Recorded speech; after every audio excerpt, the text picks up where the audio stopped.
Kia ora whānau. So before you jump into this episode, something I want to explain just for the sake of nuance for people who sometimes miss out on that. When you listen to this episode and I talk about the power and the sanctity and the supremacy of whiteness and how special and important it is, I'm not speaking from my personal view set and belief and what I think is true. I'm explaining we are explaining the mindset of white supremacy and how people who practice it think and what it looks like from their perspective and why to them it's justified. With that in mind, I hope you guys enjoy the episode. And we back. Yeah. Hey, this ain't no intro. This is the intro. Yeah, this is the intro. This is the intro. It's the entree. Hit that intro with Kanye. I sound like Andre. Tryna turn my baby mama to my fiance. She like music, she from Houston, like Auntie Beyonce. Man, my daughter couldn't have a better mother if she ever.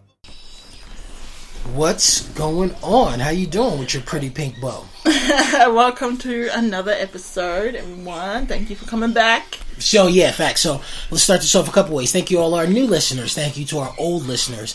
Thank you for being back with us. Just want to say sincerely right now, love and support to all the health workers, all the grocery store workers, everybody doing jobs essential and jobs not thought of as essential right now, that are keeping things going, that are supporting us, keeping people safe, people safe and sane. Appreciate you all sincerely, and we hope that everyone is staying safe, doing what they need to do to be healthy, staying inside where you can and we're not practicing social distancing, and just really educating yourselves and staying aware of everything that's going on right now. Like my mate works at Coles in Australia, and she said this last week has been the toughest week of her work ever. Because people are horrible and they're treating people Listen, something that I say all the time, I've said it for years, I probably even said it on the podcast more than a few times. I don't really listen. People, the real truth of a person, or who people really are, is not who they are the way they treat people when shit is sweet or things are nice and all that kind. Who people really are is who they choose to be when the pressure is on and the stress is on and things aren't going their way. You know, if you can be in a rough spot, in a rough situation, not feeling great, and still be respectful, still be kind, still be a decent person, that's who you really are. But if you're a piece of shit when you're under pressure, then you're a piece of shit. Yeah. You know what I mean? And we need to be more honest of that. Because I think this is a little off topic, but people try and use that as an excuse. Oh, I was upset, or I was stressed out. You know, I wasn't feeling well. Yeah, you spoke the shit that you really think and feel. Yeah. You know what I mean? And listen, that plays into this episode too. But this is one that we wanted to do last week, but the coronavirus just really needed to be spoke about. But even in the midst of it now, this has a lot of importance in this conversation, right? So what we were talking about today is white supremacy. The main bread and butter of the conversation is white supremacy. And we're going to be talking about that in a bunch of different ways. We're going to be talking about people of color who support white supremacy. We're going to be talking about why it's so dangerous and all the ways that it's a part of our culture and our thinking and all of those things. So, as we always start off, to you, what is white supremacy? Listen, how about we switch it around? To you. Okay, all right. We can do this, right? So, white supremacy is something very important to break down, right? So, the first part of this, or the most important part of white supremacy, is supremacy, right? Supremacy is something that all of us practice to some extent, whether we realize it or not. It's something that comes natural to all people, right? So what is supremacy? It is the belief that you are superior in an aspect to others, right? So superior how? And what is superior? Do you believe, so to be superior, to believe yourself to be superior, you're thinking yourself as the highest of something, the ultimate, the best, the greatest, the purest, and the most concentrated form of it. You know what I mean? And so why do I say all of us practice supremacy to some extent, right? Because we do it. Well, listen, I'm from here. You know what I mean? We do this better than anybody. I'm an Oakland Raiders fan. Ain't nobody touching the Raiders. You know, like, it doesn't even have to be in big ways. And that's what makes it so dangerous, because part of supremacy, right, is also the fact that it's a thought process. And once we think and believe something, it becomes that much realer. We see it amongst our own people all the time. Samoan women, you know what I mean? If you want a good wife, get you a Samoan woman. Like, that conversation was just happening, you know? Or these types of Tongans are better than these types of, you know, U.S. polys. And if you're black from the South, then obviously, you know, you got to get you a Texas girl, ride the boat. So, oh my gosh, we all practice some form of supremacy, even without realizing it. So we all practice some form of supremacy, right? And again, now on bigger levels, how does this hit us? A lot of people do it with faith and religion. You know, I'm a Christian. That's all I'm saying. I'm a God-fearing individual, so I don't think or behave that way.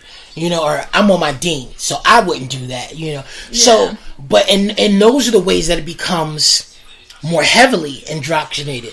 A lot of people live with the belief that because they're from a certain place, or practice a certain faith, or belong to a certain race or culture, that they have supremacy, that they're the greatest at something or the best, right? So what makes white supremacy so special? What makes it so dominant? So the first part of it that makes it so dangerous, the first part of it that's super important, like we said, it's a mindset. It's a thought process. And if you live with something long enough, whether it's true or not, it becomes true because you come to believe it's true. You know, especially, this happens over days, over months, over weeks, especially if you want to talk about years, especially if you want to talk about generations, right? So, this is the second part of what makes white supremacy so dangerous. White supremacy is the basis of our history for around the last 5, 6, 7, 800 years. A conversation that we've had before, right? If you grow up in the church and your God is white, if you go to school every day and your history is white, and you look at TV and you read books and stories and all the heroes and the models and the actresses and the actors are white, you learn to love whiteness. And so we grow up in this environment, in this world, where white people believe they are the best and the greatest and the ultimate. And we believe they are the best and the greatest and the ultimate, because our entire system is built on that belief and that practice.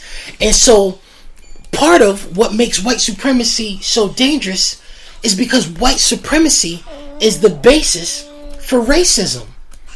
White supremacy is the basis for colonization.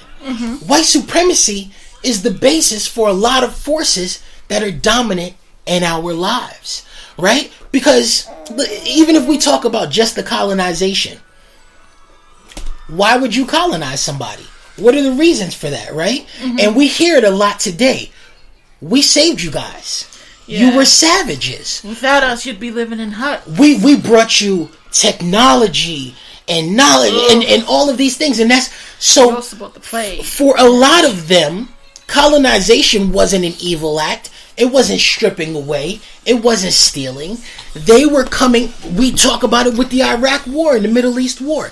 They were coming in their minds and their belief to bring democracy, bring democracy, to bring faith, to bring education, to bring us a better quality of life, because it was their duty and their God-given mission, you know, as his agents, as his chosen people, to bring us the wisdoms and blessings and pleasures of living like them. And our resources and our land and our culture is payment to them for the gift that they have given us, right? And the scary, messed up part is a lot of them really believe that. And the thing that's even scarier than that is a lot of us really believe that. Yeah. And so that's where we talk about white supremacy being the basis for colonization. But when we talk about it being the basis for racism, it's built on the same things. in their minds, even if not everyone acknowledges it or thinks that way, they are born inherently superior and inherently more intelligent. They are the defined standard of beauty and all of these things. And so, can people of color ever be their equals? No. But if you want to be more acceptable, liken yourself to whiteness. Yeah, let us have children with you and spread throughout your people so we can lighten you and make you more acceptable. Let us educate you so you can talk like us and think like us and spread that throughout your community. Yeah. Separate yourselves from what you are. Let us take what we enjoy from it, and you do everything in your power to be like us, and we might find you acceptable one day.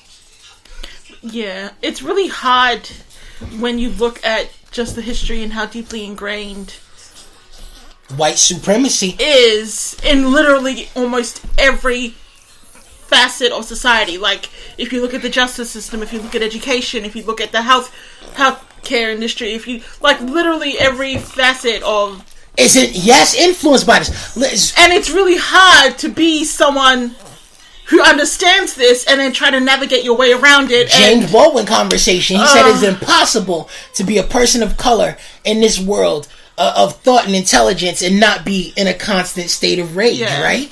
But look, it's so insidious and it's so common in every day, right? An example that I talk with my sister Charmaine all the time, and I tell her, listen, you're so proud to be a fucking American, right? But if you're an ethnic American, there's always a hyphen. You're an Asian American, a Latin American, an African American. The only people who just get to be Americans are white people. Even fucking the Native Americans, the people who were originally there. Yeah. But, and so that's the importance of having this conversation, because it's so much more subtle than we think or believe and don't realize it. And some of the worst white supremacists are people of color. Do you know what's really... Yeah, that's facts. That is facts. That's the whole thing that started this conversation and this episode, because the entire TL was talking about why our seniors and our elders vote for Trump, why they vote for National, why they vote for any racist white supremacist in their country, right? And my response to that is this, and it's built off of what statement that was just made. Some of the worst white supremacists are people of color, right? Here's why. Because especially with our parents' generation, a lot of them are the first generation in our countries. They moved to America. Yeah. You know what I mean? They moved to Aotearoa. They moved to Australia. And so they had to fight harder to be accepted. Yeah. And they spent so long and fought so hard to be a part of the system that they came to believe in the system. If I want my kids to be accepted, they have to speak good English. Yeah. I have to give them white names. I have to teach them to be socially acceptable. You can't feed these things to your children and not believe them. And so, but it also created this reality where they separate themselves from their people. Yeah. You have a lot of poor people of color that hate poor people of color because they don't view themselves as poor people of color. They are the ones who are different. My church congregation doesn't look at me like that. They accept me as white. I just want to say I'm not particularly aiming at the church. It's a part of this conversation. But my congregation doesn't view me that way. My co-workers don't view me that way. My co-workers have told me, you're not like them. You're not one of those, And people say that shit like it's a compliment, and it's not a problem until you do start to take it as a compliment. I mean, it's always a problem, but you hear that long enough, and you start to believe it. Facts. And so you have a lot of our parents and elders and aunts and uncles, the reason that they vote for Trump and vote for National is because they trust in whiteness. Yeah. They trust in the supremacy of whiteness. And they have faith in it. And they believe in it because it's the system that they worked so hard and fought so hard to get into. So why would they not trust it now? Exactly. But in their defense, and I'm not like... No, go ahead. Do it. We devil's advocate it up. No, but just our parents moving from these islands and seeing only white people have attained these kinds of wealth. And like... That must be the standard. That must be what I need to work like towards. Them? Yeah. And in doing that, like that kind of trying to make themselves like them, they didn't like. Yeah, no, I get you. You saying what I'm saying. You just giving more of an explanation to it. You know what I mean? But it's. But for them, it was. They didn't realize you don't have to be like them in terms of whiteness. You can still attain wealth without being. And it's also, like I said, when you factor in generations of colonization, and you do that from a place of faith as well, subservience. Yeah. Jesus says submit. I know my Bible, I know my Quran. Jesus says submit, right? So when you do that from educating a people over time to be subservient, to be kind, to be quiet, to be small, to be accepting and thankful of anything that they receive, there's also bred into our elders this false sense of loyalty. You know what I mean? And I'm going to talk about the mindset of the coon, the mindset of a house nigga. You know what I mean? And for those of you who don't know what those things are, right? Because let's be real. Let's break down that conversation too. That's what's up for you. Because we talk a lot in our communities, in brown communities. We talk about in our Pacifica community. We talk about in our Hispanic community. We talk about how, we were the blacks of our people, so it's okay, right? Yeah. But the difference is slavery. And that's where a lot of these terms originate from. So, when we talk about slavery, right? What was a house nigger? A house nigger was the light-skinned blacks, okay? And it was the ones who were trusted by the master to manage their kin, because it was beneath white people to have to directly interact with black people. And so they needed ones that were trusted and trained by them to manage their own people. Mm-hmm. And they grew to love white people so much for being elevated and being given this freedom and respect that they were more loyal to white people than white people were to themselves. And that's how we get colorism. And there's a whole paper by a man named Willie Lynch talking about how if you want to divide a race, separate its lights from its darks, and elevate the lights and give them power, and the rest will take hold so naturally you won't even have to do any work. It'll water and grow itself. And we see a lot of products of that in our society today. And a lot of our people have coon mentality. If I'm loyal to white people, if I tell them how smart they are and beautiful they are and how strong they are, then they'll love me because I'm special, and they'll like me and they'll respect me and they'll know that I'm different. That hunger and that desire to achieve white acceptability drives and motivates a lot of people. Look at how we fob. Right? You and I have had that conversation. Because when Jay-Z put out the song The Story of OJ, we talk about that intro. Rich nigga, poor nigga, house nigga, field nigga, light nigga, dark nigga, still nigga. And the conversation that we had was, it doesn't matter if I consider myself plastic or a fob, and because white people look at us all the same way. And that was your response to me. Yeah. You know what I mean? And that's very much But that has been the basis of the argument for a lot of Polynesians to say the N-word. It's white people still look down on all of us the same, like... But that negates and pretends like there's not colorism and prejudice and discrimination in our communities against darker people, what's funny, and black people. Is because, anti-blackness... is universal. And anti-blackness itself upholds white supremacy. Yeah. They're not like two separate... What is anti-blackness? Anti-blackness? Yes, what's anti-blackness? Because we need to explain if we're going to talk about these things. So what is anti-blackness? it's in the same way that we elevate and uplift whiteness. We separate ourselves from black people with the notion that we're kind of better than. If we're explaining the way we started that, if white supremacy is the uplifting and the edifying and the belief that all things white and lighter are superior, anti-blackness is the opposite of that.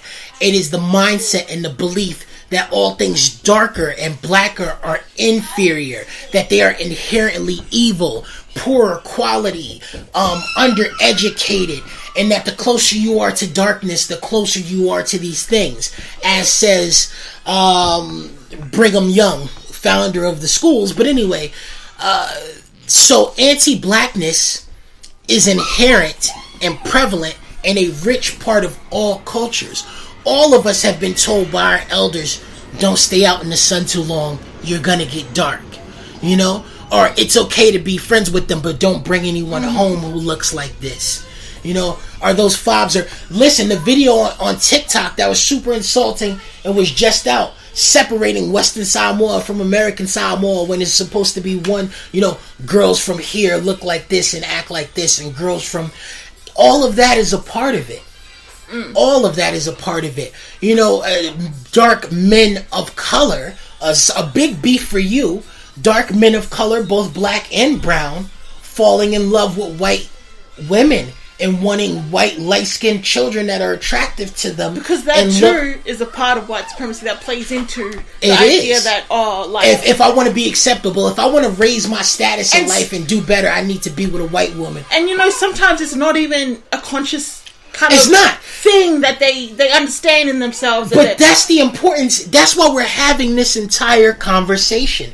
Because so much of this is not conscious, surface level thought. Yeah. Almost all of this, 90% of this conversation is generations and generations of things that have been taught to be second nature and subconscious thought, like breathing, that we say, feel, choose, and do without thinking about it, because this is what we were taught is right for so long. And again, like I said, it wasn't just taught to us in one way.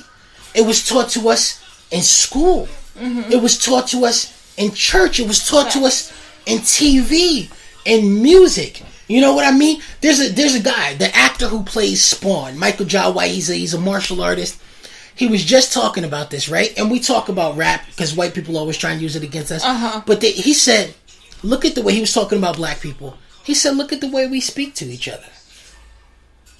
That's anti-blackness.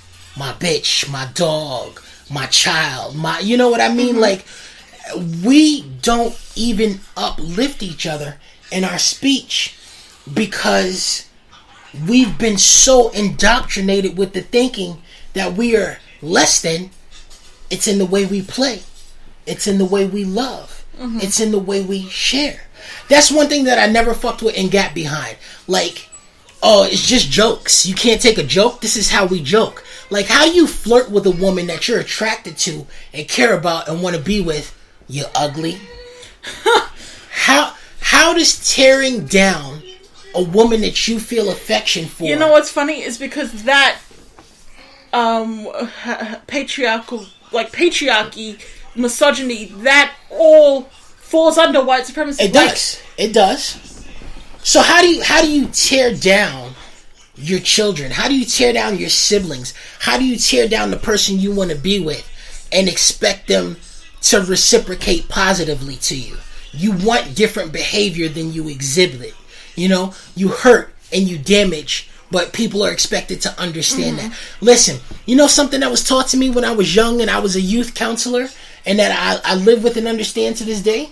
What? Hurt people hurt people. Facts. Yeah. You know? And so, but the thing that we have to say here is, just because all you know is a certain type of pain or a certain type of experience, it doesn't mean it's okay. It doesn't mean you have the right to treat other people that way. And it doesn't mean that you should expect other people to be accepting of that. Because here's where a lot of us have been getting attacked and rightfully so, and getting taken to task in this new movement of, accept the truth of me. Let's be honest, here's my toxicity, here's where I'm broken. One, people say that, but don't actually work on the broken things. And that's an issue. But two, just because it's all you know doesn't make it okay, and it doesn't mean it's okay to treat someone that way. So just because you've been shit on all your life, and so it's habit for you to shit on other people, doesn't mean that because you love me or I love you, you are entitled to me accepting that behavior. The reality and the truth of how much I love you is not factored by how much damage and hurt I will take from you. And that is very much, again, a part of the white supremacy and the anti-black conversation. Because all of these things, listen, we just had this conversation recently with you asking work, why is there no senior management of color that can handle this? Why is and their response was, there's just no one in senior management of color right now. That's why no one of color is heading this up. Well, why is there no one in senior management who's a person of color? And then their response was, well, the hiring pool that we hire from doesn't have anyone. Well, that's an issue. The fact that you are only looking in certain places, and it's not even just that, right? So let's talk about white supremacy in the workplace. Why is the hiring pool so small? It's a combination of things. So, where does the hiring pool come from? The hiring pool comes from headhunters, and it comes from people that gather this information from the company. But if the people that gather this information in the temp agencies don't want to look bad, then they're not going to put people forward who they think are going to reflect poorly on their company. And if they think people of color fall into that category, they're not going to pick them. And if the company, in the same regard, thinks, well, we have to pick less from this field because these people are prone to do this, so you got people that don't want to put it forward and people that don't want to look for it. It creates, listen, I told you this, I don't know if I've ever told this story in the cast, but so when I was teaching at the uni that I worked at, something that I was very passionate about and did a lot was I would go out to different companies, and I would talk to the owners of the companies in order to establish and create internships for my students and try and secure jobs for them after school. And I talked to this one guy, and I'll never forget the conversation that we had. And I try not to judge him because his experiences are his, but after we sat down and talked, I never spoke to him again.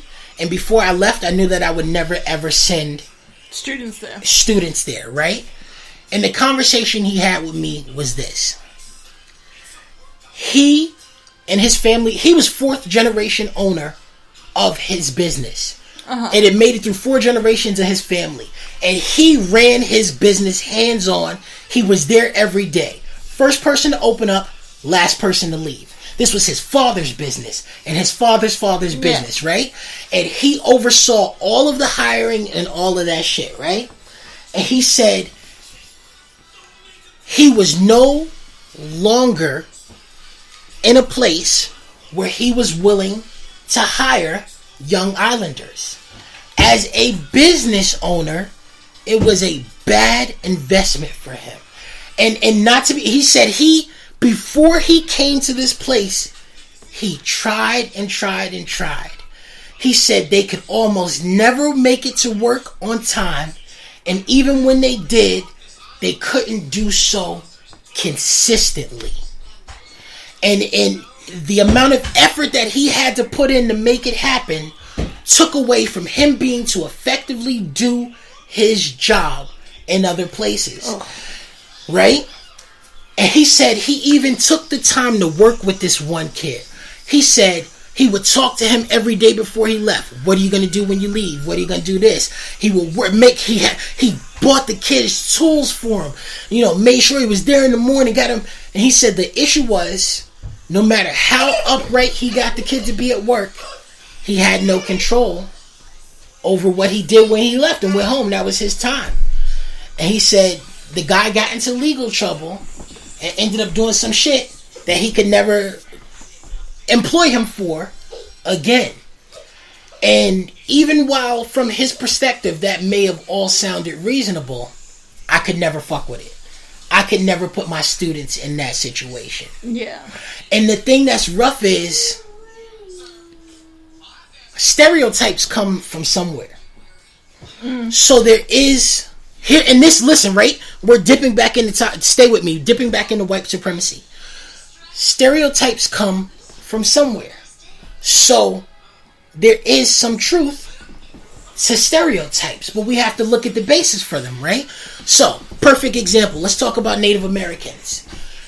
Indigenous people. We're talking, First Nations, where I'm talking about a specific set of people. So I'm talking about First Nations people, which is people who are indigenous to Canada and the Americas, right?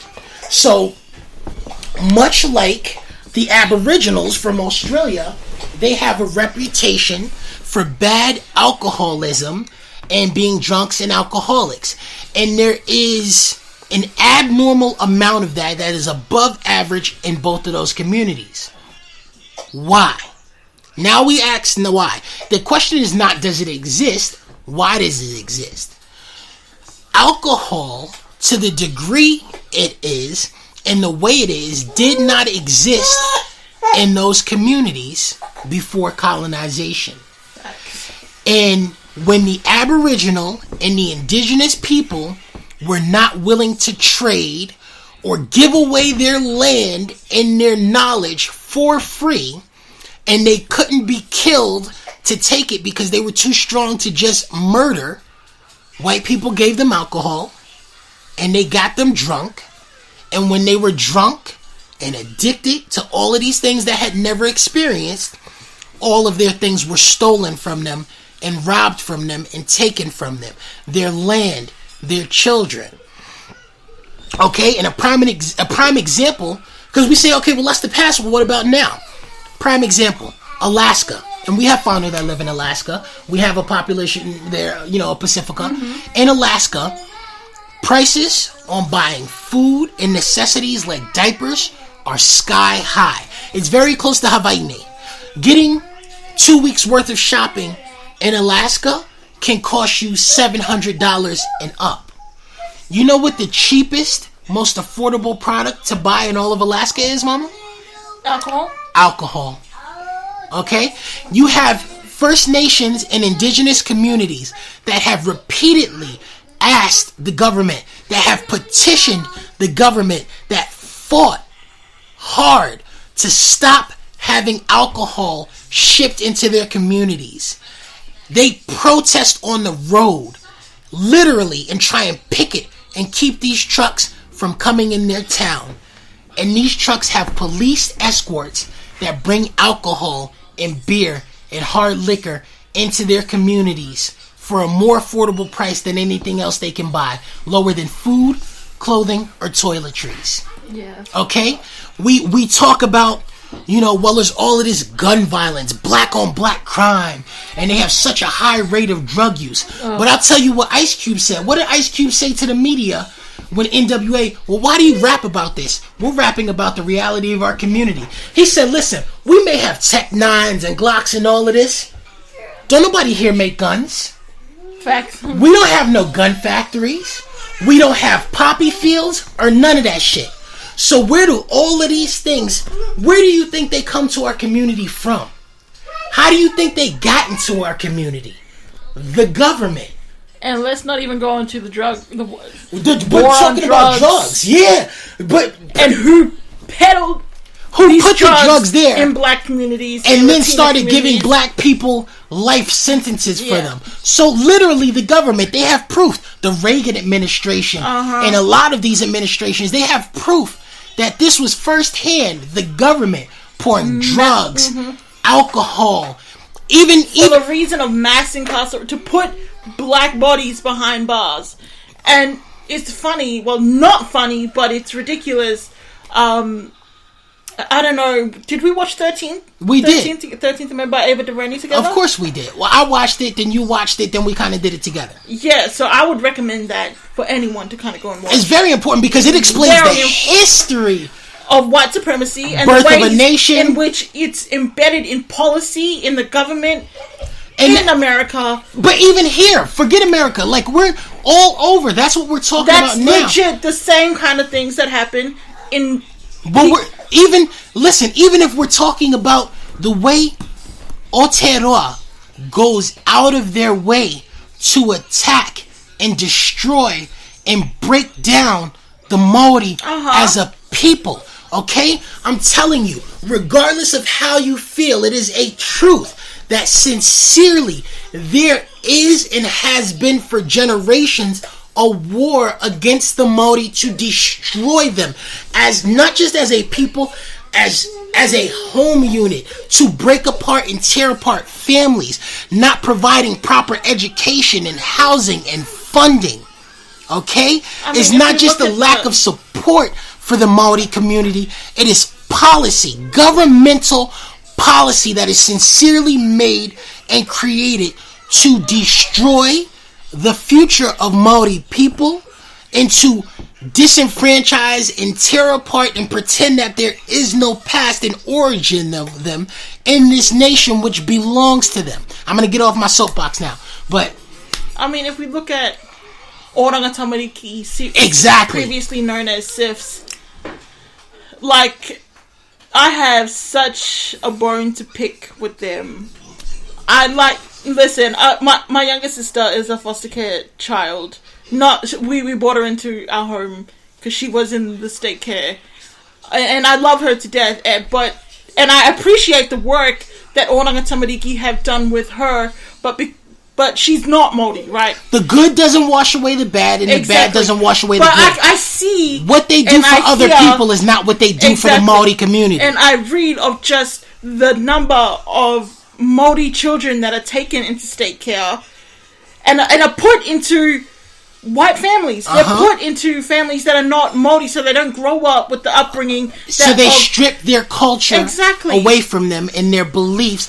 Listen, Oranga Tamariki does a lot of good for everyone who's not Māori. And that's the reality of it. And it's really frustrating because a lot of Māori people have advocated for they need more of a Māori approach for Māori people, for Māori, which is not a lot to ask in your own fucking home, in your own country, that your views and beliefs be respected by people who understand them, and they are continuously denied that. That's the thing, is that a lot of these countries that indigenous people, their ways and the way that they practice a lot of things. For example, miri miri, I think it's called, is a traditional kind of Māori massage or healing that is accepted in the Māori community, but it's not accepted in the healthcare. Let's talk about why. Again, bringing it back to our corner base. The reason that it's not accepted is because the fundamental belief will always be that white people know and understand more and better what is best for everyone. They will always believe that they know what is better for people of color than people of color know what is good for themselves. And that the only things are acceptable are the methods that they think work. Someone posted a picture and shared their medical book. They were a medical student, and it was telling them bedside manner and etiquette for how to deal with people of color. Okay? And it said that when you deal with Asians, you have to give them more, because they're always going to lie about how much pain they're really in, because it's not in their culture to ask. And when you deal with dark people, when you deal with browns and blacks, that you have to give them less, because it is in their nature and a part of their culture to exaggerate, and you can never trust that they really feel the amount of pain that they are in, which is especially when it's women, which is why we have such astronomical numbers of deaths and malpractice in the medical community towards black and brown women, because even when people are abdicating for them, they are not believed. And that's why we have such a, the number of, the mortality rate of women of color. When it comes to giving birth. Giving birth and their children, it is. That just happened to somebody recently. It was a black woman who died recently. And the husband is now... Because her husband was there abdicating for her. And they didn't even believe him. Yeah, I remember that case. And so her husband has a wild lawsuit against them, justified, because I think her and the unborn child died. Because the way the doctors handled it. Yeah. You know what I mean? And so it's a very serious thing. But So we've spoken a lot on how white supremacy is legit ingrained in almost every facet, from healthcare to the justice system to education to government to policies and stuff like that. Well, how would you recommend our people, Pacifica people, POC, go about navigating in today's society, like decolonizing, or how do we find safe spaces for ourselves? But that's just it, right? So part of it is, so we always talk about how negative and how dangerous and unacceptable it is to gatekeep. But this is a conversation where we have to talk about the importance of gatekeeping. You know, because the reality is, when it comes to black people and people of color in our Pacifica communities and Hawaii, when we have cultures and societies that are built on love and acceptance, we allow and accept too many people into our communities, too many peoples into our culture, and especially when they're white people. And we allow them to sit in these spaces and they feel entitled to be in these spaces. And when we don't want them in their space, in these spaces, because they're not welcome like we aren't welcome in theirs, then we're racist. It is just like I say of our elders, where it's considered disrespectful of us to not allow them to disrespect us. White people consider us protecting and defending ourselves and excluding them as being racist. Which that's racist because of the And so, first, people of color need to get over that hump, okay? We need to come to the understanding and belief that it is okay for us to have spaces that belong only to us. Also, we need to start calling each other out on these things, because this thing that we keep saying is skin folk aren't always kinfolk, and this is why. Everybody who looks like you is not for you.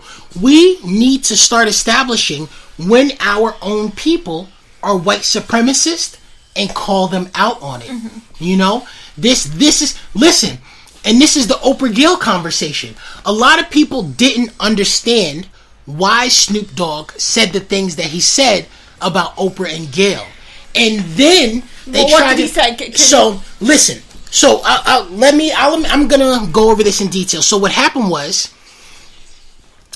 Gayle King, who is Oprah's best friend and close business partner, did an interview with a female basketball player, Lisa Leslie, from the WNBA, who is a very close personal friend of Kobe Bryant. After Kobe's passing, Gayle did an interview with Lisa and chose to ask her questions about Kobe's sexual allegations, right? And Lisa's response, which was very accurate, was, "You've had 15 years to ask him about this. Why are you asking me now that he's gone in an effort to tarnish his legacy," right? And the reason this so enraged Snoop is because Gayle and Oprah have a history of only being passionate about or caring about things like this when it comes to black men, and how they have over the last 10 years had a very active campaign of working their hardest to expose and tear down black men, when a lot of their white friends and the people that they promote and put into power are guilty of these same things. One of their close personal friends, Harvey Weinstein, they've never spoken an ill word about him. Oprah's personal trainer had a major lawsuit and served jail time, which wasn't super public, because he had over 17 rape cases against women who were his clients. Even someone, again, bringing it back to, they had someone who was a religious advisor for them, who had like over 300 charges against him for molestation. But you never hear about these things from them when it comes to the white men that they love and support. And so another part is understanding deeper for those of us who aren't sports fans. Snoop's relationship with Kobe went deep, and it was one of deep levels of love and respect, right? And for him, it wasn't just about defending Kobe and the evil and malicious way that they went after him. Kobe has 4 daughters and a wife who are grieving and still alive. And while his name is everywhere and in the news, and he's just lost, and they've just lost their sister and daughter, now is the time that you felt it was appropriate to bring these things up when you had 15 years to address them? And so his response was a visceral one. But when you attack people, you don't get to choose how they defend themselves. And he called her a dog-faced bitch. And so people did what they do, and they and even though he was wrong for that, and I acknowledge that, they eliminated all of the valid points of his argument, and they swept it under the rug, and they focused on the inappropriate way which he attacked her, and they just excused the valid reason for him feeling the need to attack her. I'm listening to what you're saying, and I can understand what you're saying in regards. But as a woman, to Gail. But yes, and I'm not going to speak on the black community because obviously that's. But just in the Pacifica community, me speaking I hold the men in my community to a high standard, and when you don't meet that standard, not and it's not even like a high standard, it's like reasonable, be human, be a decent person. It's like, yeah. But I will call you out, and that's the thing. That's like, if you're only calling out the men of your community, and you are friends with white men who are doing the same things and doing them worse, and you never feel the need to use your platform to speak on them the way you speak on men of color, that's an issue. That is true, but in the same sense, black men need to hold black men accountable too. It shouldn't always have to be the white.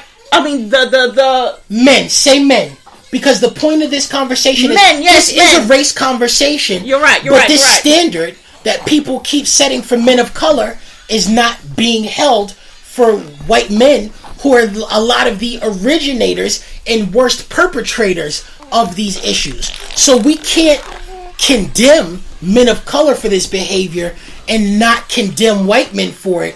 And that's the conversation that we're having. What I'm trying to say is, listen, what I'm trying to say is, I can understand where Gail and people like Gail, where that kind of hurt comes from. Do you know what I mean? Okay. Like the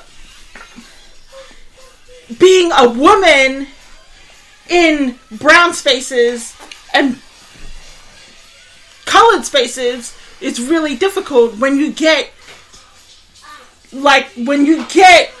degraded and so many factors from people black like and brown men in your own community. Here's one thing that I'll say. Call out, I got you. Here's one thing I'll say in response to that, and this tends to be my number one beef with you, right? I will acknowledge that may be a part of it, but for me, I can understand. But for Gail, me, I'm talking about you though. For me, the number one mistake that you make that frustrates me in arguments, especially where women are concerned, you are under the misguided belief that everybody thinks like you, that everybody feels like you, and everybody is coming from your perspective. And this was in the Drake conversation we had. So because you come from a place of love and dignity and sincere respect and emotion on an argument, you naturally assume that it's the same for all women or all women of color. And it is not always the case. And that's the Sophie conversation we had about women who were in the game and understand the game, running game. And you didn't see it from that view. And so while I'm saying they may feel some part of that, for them, I can assure you that there are monetary factors and other factors pertaining to their status quo and their level of wealth and living that contribute to why they do what they do.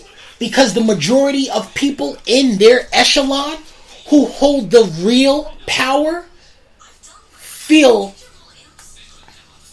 differently than we do. Mm-hmm. And Oprah and Gail are the mouthpiece for a lot of those people. Gail didn't take responsibility for anything she said or did.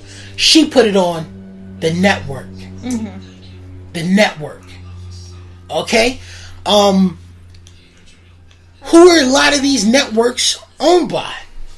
Yeah, white Jewish men. Old white Jewish men. You know? So that's my argument there. I'm not saying there's not validity to what you're saying, but I'm saying there are definitely other motivators from Oprah and Gail that make them so consistently only call out black men and men of color. Yeah. I mean, yeah, you're right. You're in the sense of Oprah and Gail are right in that particular and that's all I'm talking about, in that particular context. But again, and for me, that's part of people of color elevating and protecting their white, quote-unquote, superiors. Yeah. And this is the argument that a lot of people have had against Kevin Hart. Because they're saying, you can't deny how hard Kevin works. But they're saying, like, once every generation, there's one person of color that gets chosen for a certain race, and they get to say who makes it, and they get to say who gets held back. And a lot of people's argument was that Kevin was that person, and that he only did for his people and didn't do for a lot of the rest of the black community that was there, and that helped him to become what he was.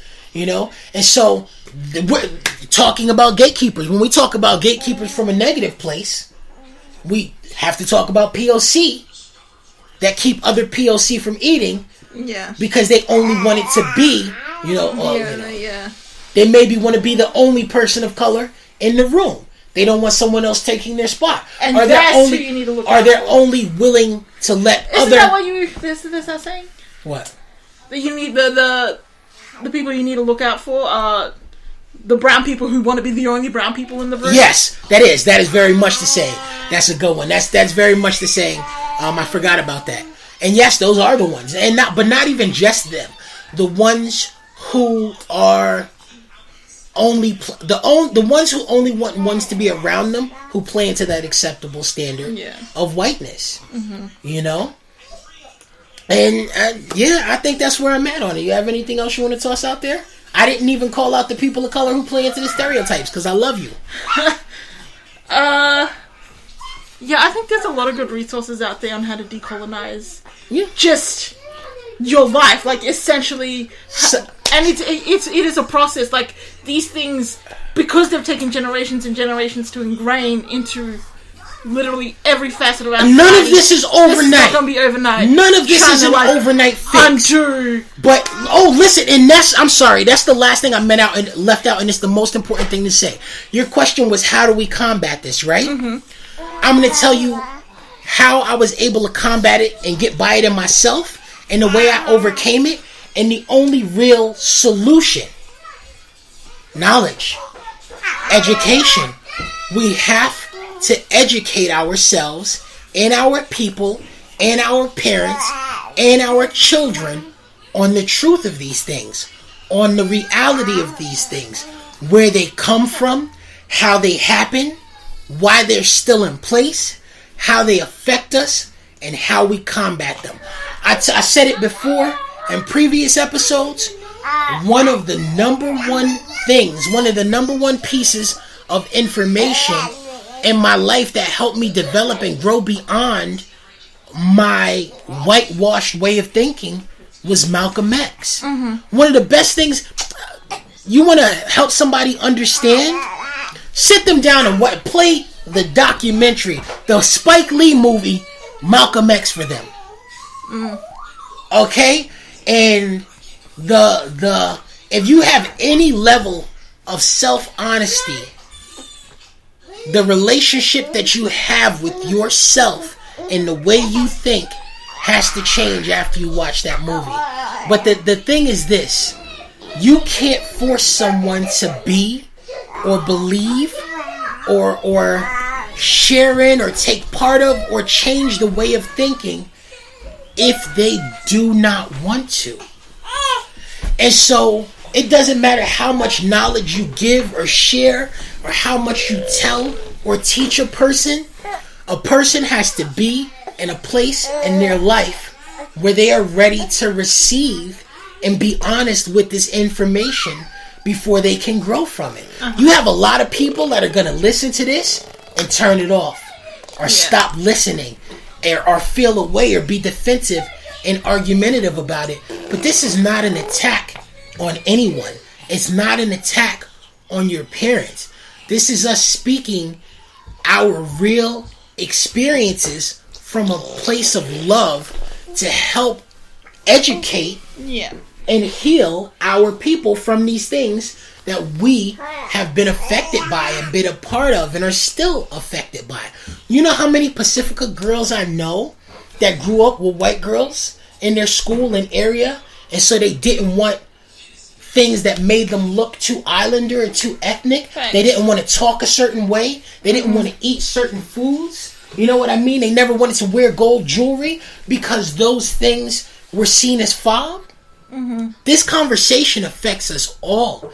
And if we can't be honest about it, you know, we got a lot of our ethnic uncles that look like me, one generation back, and all of the kids from our generation look Balangi. Yeah. Where do you think that comes from? Facts. Yeah. You think we got a whole generation of men that just randomly married white women? And that too is a part. And I don't think we touched on it enough in this conversation, but we can do it in another episode. And it's how we treat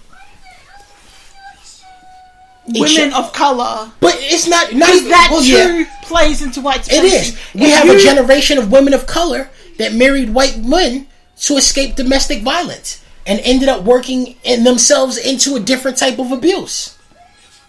I get that, but what I was trying to say is if you're listening to this and you're trying to find ways to decolonize and you're trying to treat women of color better and support them more exactly, and love them, make sure that is a part of your process in decolonizing, is the way in which you treat women of color.